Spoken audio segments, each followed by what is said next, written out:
Hezbollah and Hamas, the two most prominent groups, although the Sadrists in Iraq also fall in that category. It's a mistake to only think of them in terms of their terrorist violence dimension. They're social political movements, probably the most rooted movements in their respective societies. Hamas, not a majority among Palestinians by any means, but very deeply rooted.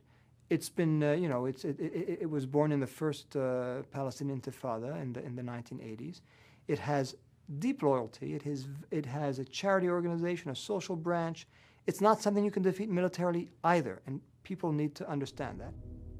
There's so much misinformation about them. I mean, I speak to them, and my colleagues speak to them. Now, we may disagree with them, but they have their own rationality. That's one thing to understand. These are not, none of them are crazies. They may do things that we consider to belong to a different realm of rationality, but within their own system, it's often very logical. If Hamas is not allowed to govern, if we squeeze them, and you may have good reason for doing that, but if you do that, we'll tell you what the reaction will be. Rockets, no doubt. And consolidation of Hamas's power in Gaza. Both things have happened. There had been very few democratic elections in the Middle East, and the United States had the Bush administration decided its big banner was going to be associated with the promotion of democracy. That was the big fight. You have a democratic election in Palestine, recognized by all monitoring groups as being free and fair, and perhaps the freest and fairest in the region, Israel excluded. And then the day after that happens, we say, not only we're not going to deal with you, but we're not even going to have a dialogue to see what you need to do to see how we can deal with you. One of the big fallacies, I think, of policymakers is to think that if you weaken and divide the other side, you're in a better position to reach a deal. You want a strong Palestinian leadership. You want a strong partner and a legitimate one so that they can sell those concessions, those compromises to their people.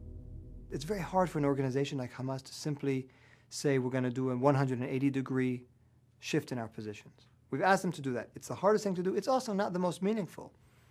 Let's say that tomorrow they renounce violence, rhetorically. Does anyone believe they'll actually renounce it on the ground? That they're going to disarm? No. The better approach, we thought, was to say, we're going to judge you by your acts. Not do you renounce violence, but are you prepared to implement a ceasefire? Easier for them to do, much more meaningful, I would suggest, for Israel.